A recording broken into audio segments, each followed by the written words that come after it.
Hey guys, welcome back to the channel. In today's video, I'll show you how to download your code from Bolt.new. First, open your browser and go to Bolt.new, then make sure you're signed in to the account that has access to the project you want to download, and then click on Projects. This is where you can find all the projects you've created or have access to. On the Projects page, use the search bar at the top and enter your project name. Once you find your project, click on it to open the workspace and give it a moment to load. When the project opens, go to the top of the page and click on the project name in the header. This will open a menu with several project options.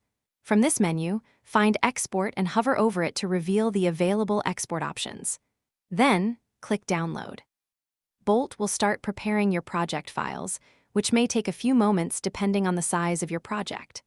Once the files are ready, your browser will automatically begin downloading them, usually as a zip file containing your project's source code and folder structure.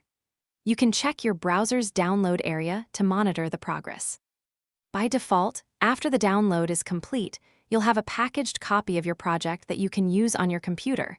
If you plan to run the project locally, you may need to configure those separately. It's a quick and easy way to get a local copy of your Bolt project. Make sure to subscribe to Learn Mode Lab for more tutorials. And thanks for watching.